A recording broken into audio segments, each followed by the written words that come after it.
नमस्कार बच्चों, जैसा कि आपको जानकारी है कि हम सिविक्स का फर्स्ट चैप्टर कंप्लीट कर चुके हैं, पावर शेयरिंग। और ये उसी कड़ी में नेक्स्ट चैप्टर हमारी समक्ष है, जैसा कि आपको बोर्ड पे दिखाई दे रहा है, फेडरलिज्म, जिसे हिंदी में हम लोग संघवाद कहते हैं। तो यहाँ सबसे पहले मैं आपको बताना चाहूँगा ये कॉन्सेप्ट आया कहाँ से है। ये कॉन्सेप्ट यूरोपियन कल्चर है, अमेरिकन कल्चर है, वहाँ से है। और जब हमारा देश आज़ाद हुआ, हमारे देश के अंदर संविधान को बनाने की प्रक्रिया शुरू हुई और उसके तहत हमारे प्रबुद्ध नेतागण लोगों ने जब इस पर चर्चा की तो यहाँ पर कॉन्सेप्ट तो फेडरलिज्म का अपनाया गया, लेकिन फेडरलिज्म का एफ वर्ड भी इस्तेमाल नहीं किया गया कॉन्स्टिट्यूशन में।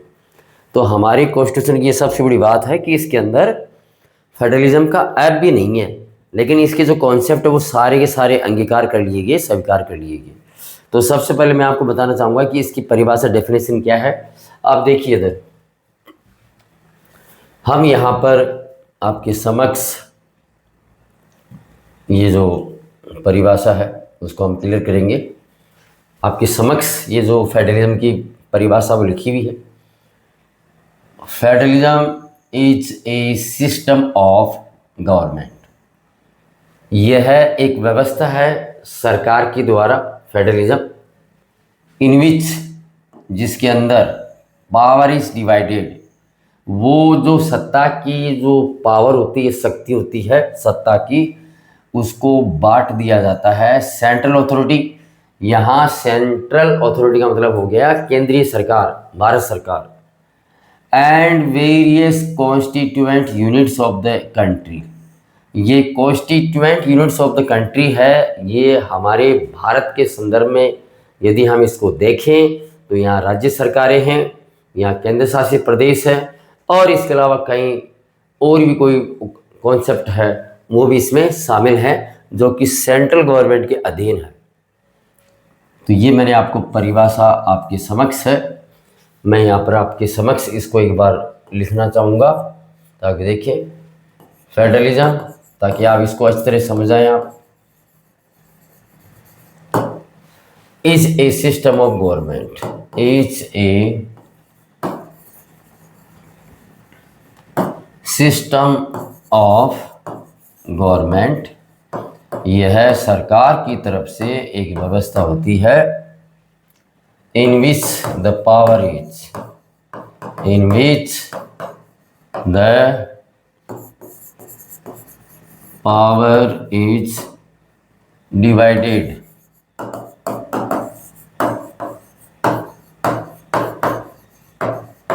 बिटवीन ए, आप सेंट्रल अथॉरिटी बोल सकते हैं या ए सेंट्रल गवर्नमेंट। यदि आप भारत के संदर्भ में देखें तो between A central government and various state governments,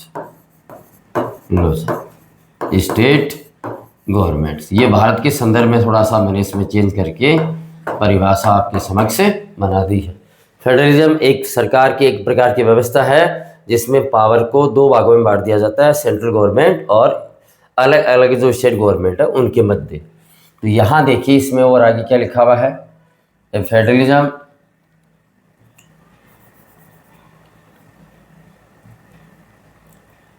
federalism has two levels of government. तो एक तो गवर्नमेंट हो गई सेंट्रल गवर्नमेंट, आपको पता है, और दूसरी जो गवर्नमेंट है वो स्टेट गवर्नमेंट है। Others government at the level of province.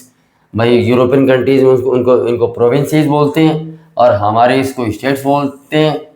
तो ये day to day administrating of the state, जो दिन प्रतिदिन राज्य की हालात के बारे में वो व्यवस्था करते हैं।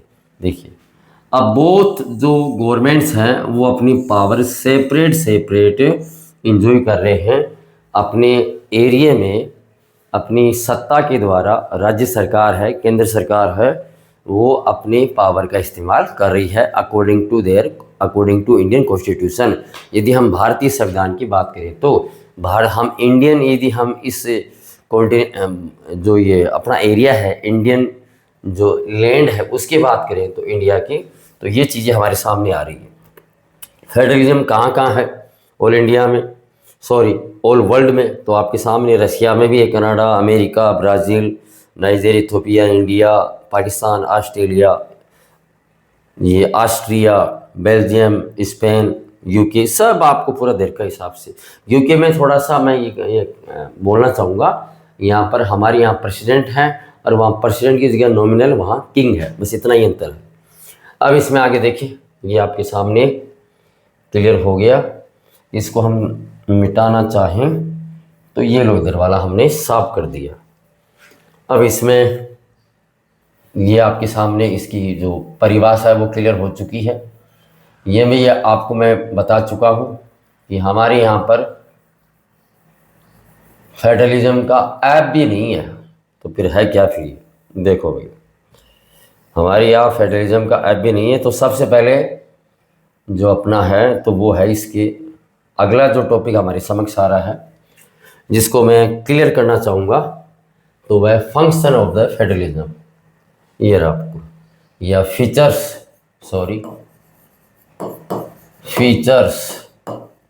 Of the federalism. फेडरलिज्म की क्या क्या विशेषताएं हैं, वो चीज़ें हम आपके समक्ष विशेषता बताएं। फीचर्स को हिंदी में बोलते हैं विशेषताएं इसको हिंदी में बोलते हैं। यहाँ पर 7 दे रखी है, तो बारी बारी से हम इनको क्लियर करेंगे। देयर आर 2 और मोर लेवल्स, तो यहाँ पर दे रखा है 2 और मोर लेवल्स। अब मोर लेवल तो हमारे इंडिया के बारे में सूट होता है भाई, कैसे? तो एक तो हो गया सेंट्रल गवर्नमेंट, शॉर्ट में लिख दो, उसके बाद में हो गया स्टेट गवर्नमेंट, और तीसरा हमारे सामने है PRS, पंचायती राज सिस्टम। तो ये 2 लेवल तो आपके भाई उस परिभाषा के अंदर भी हमने देखा कि सेंट्रल गवर्नमेंट और स्टेट गवर्नमेंट वाला आपको दे रखा है। तीसरा आपका हो गया पंचायती राज सिस्टम। यह हमारे इंडिया में और लो लेवल तक इसको ले जाया गया है, डेमोक्रेसी को। ये आपके सामने हो गया। तो यहाँ पर आपका फर्स्ट पॉइंट है 2 और मोर लेवल्स। दूसरा आपको दे रखा है, सेकंड आपके समक्ष है, इसको हम क्लियर करते हैं। आपके different types of government govern the same citizens but each tyre has its oven jurisdiction. एक वर्ड है आपके सामने, जुरिस्डिक्शन, क्षेत्राधिकार। इसको हिंदी में बोलते हैं क्षेत्राधिकार। इसको विस्तार से मैं आपको बताना चाहूँगा। अब देखिए, हमारे देश के अंदर अलग अलग जो एरिया है, नागरिक वही है, और उन नागरिकों के लिए अलग अलग लेवल पर उनका जो जुरिस्डिक्शन है वो अलग अलग है, प्रशासन अलग अलग है, टैक्स का प्रक्रिया भी अलग है, और कानूनी बाध्यता भी अलग है। शुरुआत यहाँ से करते हैं आपके समक्ष, आप समझ जाओ इसको। ये ग्राम पंचायत है। अब ग्राम पंचायत में कोई सरपंच होगा और यहाँ के लोग भी होंगे। ये हमारे सामने श्यामपुरा है भाई, चलो भाई श्यामपुरा, सीकर में श्यामपुरा है, तो वहाँ की बात कर रहा हूँ भाई। देखिए, तो ये ग्राम पंचायत है, यहाँ सरपंच भी खड़े होते हैं और यहाँ पर लोग। तो मान लीजिए कि मैं यहाँ का नागरिक हूँ, मैं यहाँ का एक सिटीजन हूँ, नागरिक हूँ, या आप जो भी है, विलेजर्स जो भी है। अब ये मेरे लिए जुरिस्डिक्शन यहाँ के लिए यहाँ है, एक ग्राम पंचायत के तहत मैं श्यामपुरा का निवासी हूँ, मान लीजिए आप। तो मैं यहाँ ये जो सरपंच है ये मेरे एरिया के लिए या इस गांव के लिए बहुत कुछ करने का प्रयास करेगा। तो सरपंच के लिए जुरिस्डिक्शन यह सिर्फ श्यामपुरा है। अब थोड़ा सा इसमें आगे बढ़ते हैं, 2-3 गाँवों को और मिला देते हैं। 2-3 गाँवों को और मिला दिया। इधर ये पालवास है, इधर ये तासर छोटी है, इधर ये तासर बड्डी है, इसको मिला दिया, और इधर ये और ये आपकी चलासी को मिला दिया इस साइड। अब इन सब को मिला के जो एरिया बना, वो एरिया बना पंचायत समिति का, पंचायत समिति वार्ड का बन गया भाई। जो भी अलग अलग जो एरिया होते हैं, तो यहाँ पर को मान लीजिए यही सरपंच आगे जाके यहाँ इस वार्ड के तौर पर या वार्ड मेंबर के तौर पर यहाँ पर ये खड़ा होता है, तो कल इस एरिया का यह पंचायत समिति मेंबर चुन के माना जाएगा। तो इसका जुरिस्डिक्शन अब बढ़ चुका है। अब इसका जुरिस्डिक्शन ये इसका बढ़ चुका है।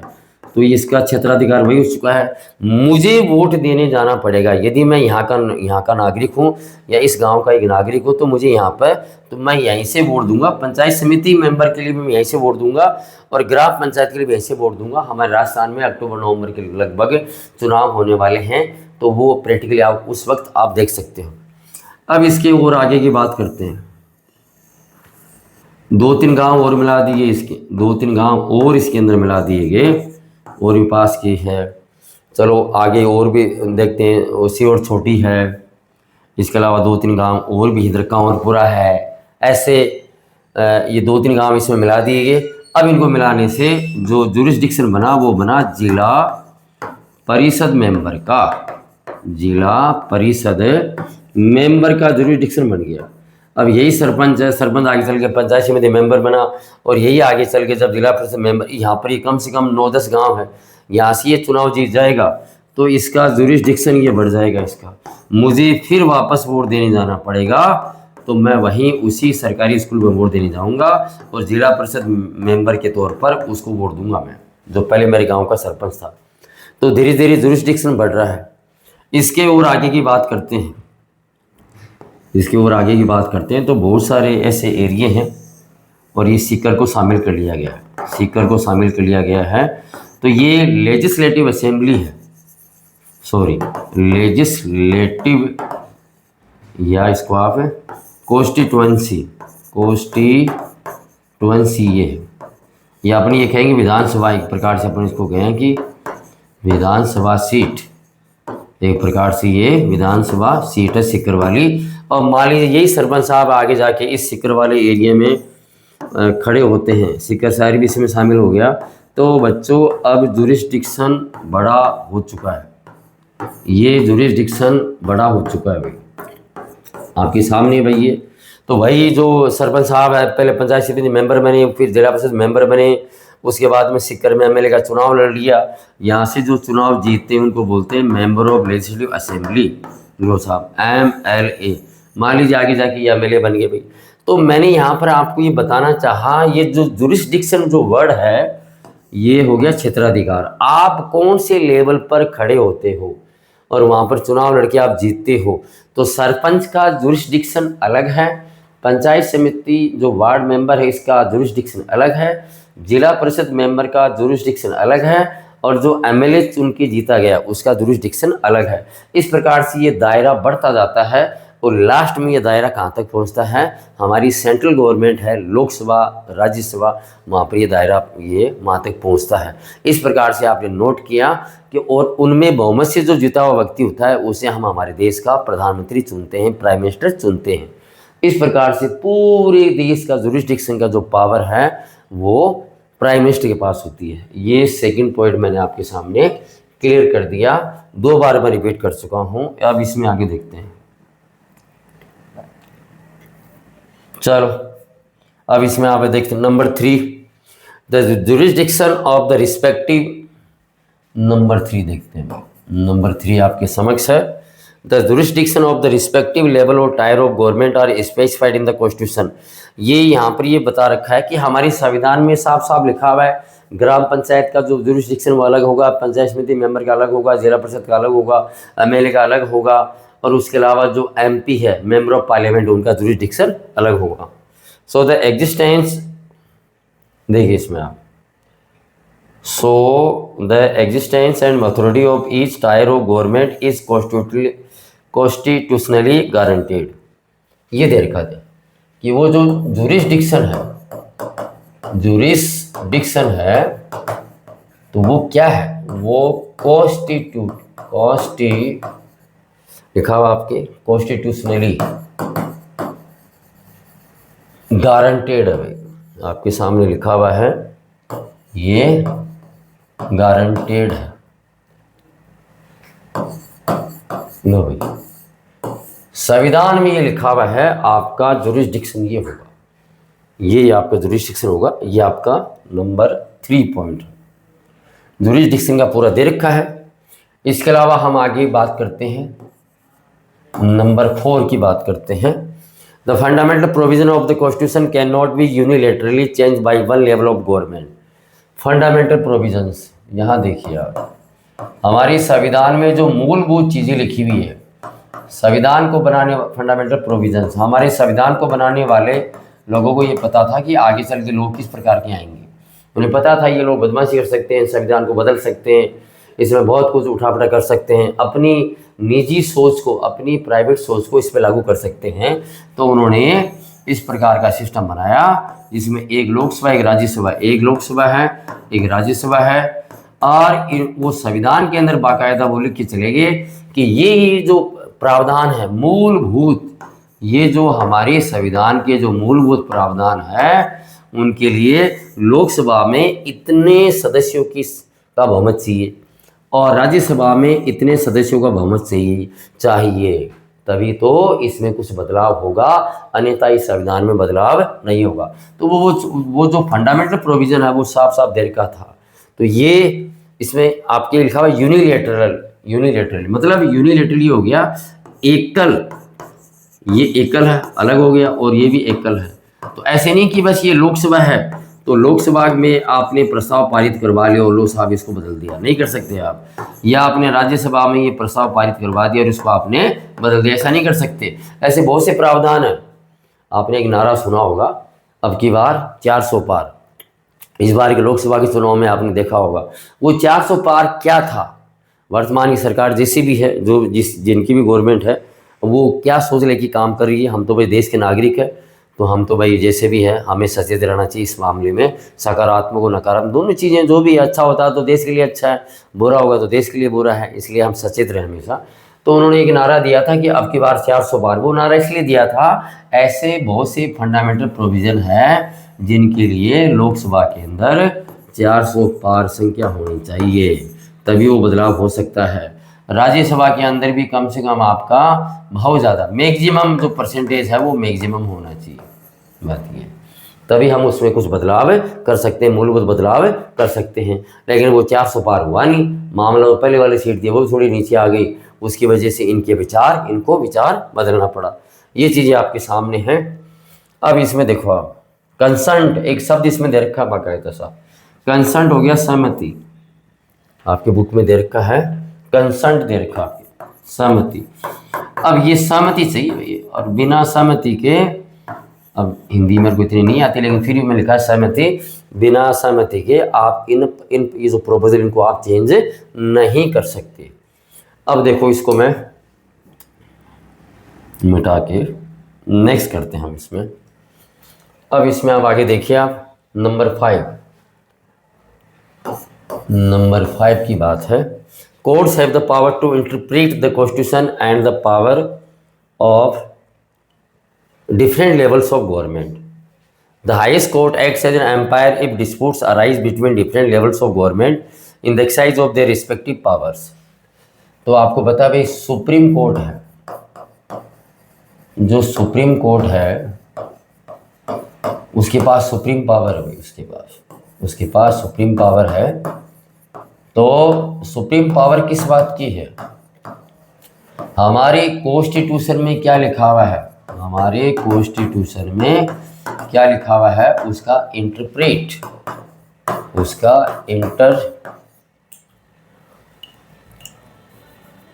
जो इंटरप्रेट है, इंटरप्रिटेशन, जो उसकी व्याख्या है, व्याख्या करने का जो राइट से अधिकार है वो किसके पास है? सुप्रीम कोर्ट के पास है।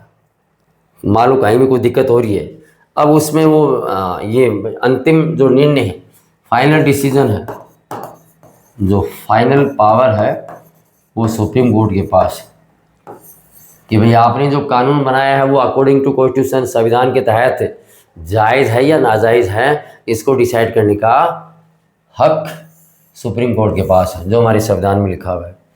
तो पावर रिस्पेक्टिव से कई बार स्टेट गवर्नमेंट है, कई बार स्टेट गवर्नमेंट और सेंट्रल गवर्नमेंट डिस्प्यूट हो जाता है, या स्टेट डिस्प्यूट हो जाता है, तो उनका निपटारा कहाँ होता है? सुप्रीम कोर्ट में होता है। तो final judgement given by supreme court, ये आपका 5th हो गया। अब हम 6 को देखते हैं। देखिए आप, नंबर 6, एक चीज़ हम आपके सामने क्लियर कर रहे हैं। Sources of revenue for each level of government are clearly specified in to ensure its financial autonomy. तो ये हो गया सोर्सेज ऑफ रेवेन्यू, पैसा कहाँ कहाँ से किसके माध्यम से आएगा। Revenue for each level, for each level are clearly, मैं थोड़ा शॉर्ट में लिखा दूं, clear specified in our constitution, specified in our constitution. हमारी संविधान में साफ साफ लिखा हुआ है भाई कि राज्य सरकार कहाँ कहाँ से टैक्स वसूल करेगी, सेंट्रल गवर्नमेंट कहाँ कहाँ से टैक्स वसूल करेगी, बिल्कुल इंडिपेंडेंट, उनको सब कुछ क्लियर दे रखा है। तो सेंट्रल गवर्नमेंट है उसके पास कहाँ कहाँ से राजस्व इकट्ठा करने का पावर होगा, और इसके साथ साथ स्टेट गवर्नमेंट के पास में राजस्व इकट्ठा करने का कहाँ कहाँ से पावर होगी, वो सारी जानकारी पहले से संविधान में बड़े बुजुर्ग थे अच्छी सोच के साथ लिख गए। चलो भाई नंबर लास्ट वाला आपके समक्ष दे रखा है, ये देखो आप, द फेडरल्स। तो इसके 2 ऑब्जेक्ट, ये मेरे अनुसार ये बहुत इंपॉर्टेंट है टॉपिक। हो सकता है बच्चे क्या है कि बच्चों के दिमाग में अधिकतर ये था कि 7 पॉइंट है तो 5 याद कर लो, तो 5 शुरू वाले याद कर लो, लेकिन बच्चों में आपको विशेष तौर पे कहना चाहूँगा ये 7th पॉइंट है, इसको आप समझने का प्रयास करें। चलो आपकी समक्ष इसका है, the federal system dual object. हमारी सेंट्रल गवर्नमेंट है उसके 2 उसके उद्देश्य हैं, to safeguard and promote unity of country. तो हमारी जो सेंट्रल गवर्नमेंट है उसका सबसे पहला लक्ष्य ये होता है देश की सुरक्षा करना, सेफगार्ड लिखा हुआ है, और देश में एकता बनी हुई है उसको प्रमोट भी करना, और इसके साथ साथ एक और ये भी लिखा हुआ है सेम टाइम रीजनल डाइवर्सिटी को नज़रअंदाज करते हुए उसको आगे बढ़ना है। तो मैं यहाँ पर तो नोट कर दूँ आपको क्या क्या है। तो पहला टू सेफगार्ड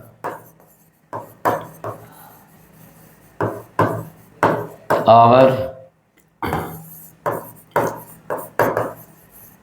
कंट्रीज सिक्योरिटी, भाई सुरक्षा को देखना भी, सेफ गार्ड करना है। और इसके अंदर आगे यूनिटी ऑफ द कंट्री आ गया, इसमें यूनिटी ऑफ द कंट्री ये भी इसमें आ गया कि देश की सुरक्षा भी रहे प्रबल। और एक दूसरा आपके सामने दे रखा है, हाँ, अकोमोडेट रीजनल डाइवर्सिटी। पहले मैं लिख दूं, अकोमोडेट एकजुट रखना रीजनल डाइवर्सिटी, रीजनल डाइवर्सिटी, इसको हिंदी में हम लिखेंगे यहाँ क्षेत्रीय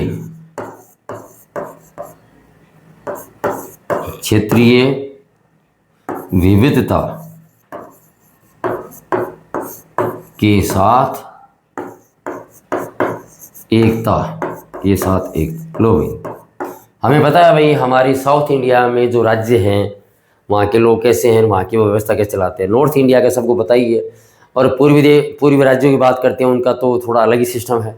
फिर भी भाई हम मानिए भाई उनकी जो अलग अलग विविधताएं हैं हमारे देश में वो सब आपको दे रखी हैं। तो इसको नज़रअंदाज करते हुए, उनको एक्सेप्ट करते हुए, और फिर देश में एकजुटता बनाए रखने का कार्य सेंट्रल गवर्नमेंट का होता है। ये मैंने आपको रिपीट कर दिया है।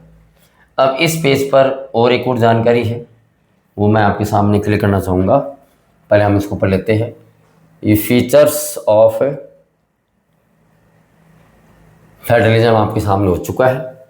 अब 2 जानकारी आपके समक्ष है, आप देखने का प्रयास करें इसको। तो पहला है आपका कमिंग टुगेदर फेडरेशन। इसमें कौन कौन है भाई, यूएसए, स्विट्जरलैंड और ऑस्ट्रेलिया। अभी हम समझाएंगे वहाँ पर आपको। दूसरा आपका है होल्डिंग टुगेदर फेडरेशन। ये 2 प्रकार का फेडरलिज्म है, इसको आपको समझना पड़ेगा। इसमें जो सेंट्रल गवर्नमेंट है वो ज़्यादा पावरफुल होती है। यदि हम राज्यों की बात करें तो जैसे हमारे इंडिया में है, इसके 3 एग्जाम्पल आपके सामने इंडिया, स्पेन और बेल्जियम दे रखा है। जुरिडिक्शन की परिभाषा पहले मैं आपको समझा चुका हूँ, फिर भी देख लीजिए आप। क्षेत्राधिकार क्या है, the area over which someone has legal authority. Sarpanch है तो सरपंच की लीगल अथॉरिटी है। यदि वो पंचायत समिति मेंबर है तो उसकी लीगल अथॉरिटी है। एमएलए तो उनकी है। द एरिया में भी defined in terms of geographical boundary, वो बाउंड्री बना के मैंने उसको आपको बताया था। Of certain kinds of subjects, MLA के अलग बाउंड्री है, पंचायत समिति मेंबर की अलग बाउंड्री है, ग्राम पंचायत सरपंच की अलग बाउंड्री है। तो ये तो अपना भाई क्लियर पहले हो गया था, कोई दिक्कत की बात नहीं है, तो पहले हो गया आपका। फिर भी आप इसको परिभाषा को याद रखिए। यहाँ हम इसकी बात करते हैं, देखिए यहाँ हम देखते हैं इसको, तो ये हो गया कमिंग टुगेदर। और अभी अमेरिका में इसी का मामला चल रहा है, कमिंग टुगेदर फेडरेशन। लो साहब देखते हैं भाई, कमिंग टुगेदर फेडरेशंस क्या मामला है। देखो आप भाई, हम एग्जाम्पल, पहले मैं एग्जाम्पल दे दूँ, एग्जाम्पल मैं सुन रहा हूँ। तो इसमें एक अमेरिका भी शामिल है, अमेरिका के अलावा स्विट्जरलैंड वो भी शामिल है, ये यूरोप के बिल्कुल बीचों बीच में है। और एक देर का ऑस्ट्रेलिया वो भी शामिल है। तो हम अमेरिका से इसकी शुरुआत करते हैं, यहाँ से समझो। आपको पता है अमेरिका में 50 राज्य हैं, बिल्कुल 50 है। 48 एक साथ है, 48 एक साथ है, एक अलास्का है और एक हवाई आइलैंड है, हो गए टोटल 50। जानकारी मैंने आपके सामने शेयर कर दी है। अब ये सारे के सारे अपने अपने स्टेट, अपने अपने एरिया में स्वतंत्र है एक प्रकार से देखें तो। अमेरिका के कॉन्स्टिट्यूशन में भी ये लिखा हुआ है कि remaining power exist in the states. तो ये सब सब जो है पावरफुल है। लेकिन ये लोग क्या चाहते हैं कि हमारी वो आइडेंटिटी है, वजूद है, उस वजूद को पूरी दुनिया माने, देखे। तो इन्होंने कॉन्स्टिट्यूशन ऐसा बना रखा है, उसमें ये सारे के सारे जो 50 है, सारे के सारे एक साथ आ गए। और इन्होंने अपने आप को एक बड़ा वजूद का नाम दे दिया। और ये जो बड़ा वजूद है 50 राज्यों का, इस वजूद का नाम ही अमेरिका है। वहाँ पर अभी चुनाव हुए थे 200 दिन पहले, तो वहाँ मैंने आपको पहले बताया कि 435 सीटें कांग्रेस की हैं वहाँ, कांग्रेस में और निचले सदन में, और 3 सीटें वहाँ वाशिंगटन डीसी में हैं, डीसी। और इसके अलावा 100 सीटें वहाँ सीनेट में हैं। लो भाई, टोटल हो गई 538, और 538 सीटों में 312 मिल गई हमारे डोनाल्ड ट्रंप साहब को। तो ये सब पूरी दुनिया को हिला रखा है इन्होंने भाई, इन्होंने पूरी दुनिया को इसलिए हिला रखा है डोनाल्ड ट्रंप साहब ने, क्योंकि यहाँ पर कमिंग टू इधर फेडरेशन सिस्टम है। यहाँ पर ये मतलब इन 50 राज्यों की तरफ से इनको सारी पावर दे दी गई है कि आप अपना दबदबा पूरी दुनिया पे दिखाइए। तो आपके साथ यूएस से प्रेसिडेंट के साथ हमारे जो 50 राज्यों का दबदबा सब पर एक साथ रहेगा, सब लोग अमेरिका की सुनेंगे। तो ये हो गया कमिंग टुगेदर। इसमें ऐसा ही स्विट्जरलैंड में लगभग कुछ ऐसा ही है, 2 साल के लिए राष्ट्रपति चुना जाता है बारी बारी से। ऑस्ट्रेलिया का मुझे इतनी जानकारी नहीं है, फिर भी ऑस्ट्रेलिया इसमें शामिल है। ये एग्जाम्पल आपके सामने दे रखा है, एग्जाम्पल से कई बार क्वेश्चन आता है। कमिंग टुगेदर क्या है ये मैंने आपको समझा दिया है। ये सभी पावरफुल हैं और अपने आप को एक बड़ा शो करने के लिए अपने आप को एक साथ आते हैं। कमिंग टुगेदर, एक साथ स्वयं इच्छा से शामिल होते हैं। चलो, ये मैंने कमिंग टू इधर आपको रिपीट कर दिया, एग्जाम्पल कई बार आ चुका है। और ये अमेरिका, स्विट्जरलैंड और ऑस्ट्रेलिया कमिंग टू इधर फेडरेशन में हैं। हम अगले की बात करते हैं। ट्रम्प साहब पूरी दुनिया में छाए हुए हैं, इसी वजह से छाए हुए हैं। अब देखो आ गया, अब अगले वाला है हमारे इंडिया वाला, होल्डिंग टुगेदर फेडरेशंस। इसको आप देखिए, तो ये पहले एग्जाम्पल देख लो आप। इसमें एग्जाम्पल कौन कौन से आते हैं, कई बार एमसीक्यू भी यहाँ से पूछ ले जाते हैं। इंडिया में है अपना भारतीय भाई, इंडिया हमारा देश महान, स्पेन में है, और इसके अलावा एक बेल्जियम में है। बेल्जियम हमने आपको पावर शेयरिंग में पढ़ाया आपको भी। अब इन्होंने तो भाई पावर शेयरिंग में से पावर बांट रखी थी वहाँ पर। तो यहाँ पर इन तीनों को हम जब देखते हैं तो तीनों में एक चीज़ कॉमन है, सेंट्रल गवर्नमेंट है वो पावरफुल है। इन तीनों में हम जो देखते हैं वो सेंट्रल गवर्नमेंट पावरफुल है, मोर पावरफुल। मैं लिख रहा हूँ आपको, ये आपकी बुक में भी दे रखा है, आप इसको याद रखें। पावरफुल है ये, मोर पावरफुल है।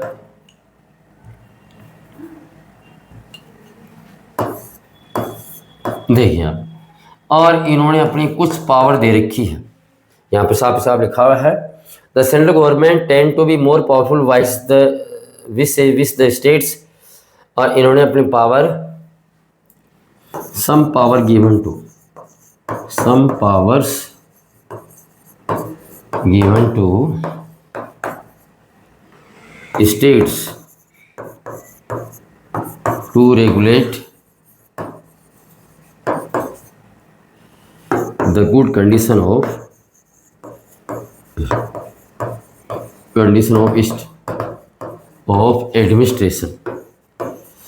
एडमिनिस्ट्रेशन पूरे देश में एक जैसा बड़े अच्छे तौर पे चले प्रशासन, उसके लिए इन्होंने राज्य को कुछ पावर बांट रखी है।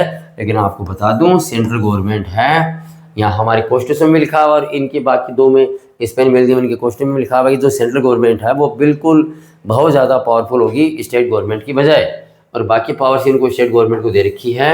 मतलब हमारे संविधान के तहत सेंट्रल गवर्नमेंट ही सब कुछ है, बाकी रिमेनिंग पावर इनको दे रखी है। तो ये जो एग्जाम्पल है, एग्जाम्पल से कई बार MCQ से आ सकता है, भाई होल्डिंग टुगेदर का एक एग्जाम्पल बताइए, तो भाई ये इन तीनों में से एक नाम दे दिया जाएगा, बाकी तीन है वो दूसरे नाम दे दिए जाएंगे। इस प्रकार से MCQ क्वेश्चन भी यहाँ पर बनते हैं। होल्डिंग इनको बांध रखा है, होल्डिंग का मतलब हो गया इनको एक साथ बंधे हुए होना, एक साथ बंधे हुए होना। लो साहब, तो एक साथ बंधे हुए हैं भैया, सेंट्रल गवर्नमेंट से बंधे हुए हैं। इंडिया में भी सेंट्रल गवर्नमेंट पावरफुल है, स्पेन में सेंट्रल गवर्नमेंट पावरफुल है, और बेल्जियम के अंदर भी सेंट्रल गवर्नमेंट पावरफुल है।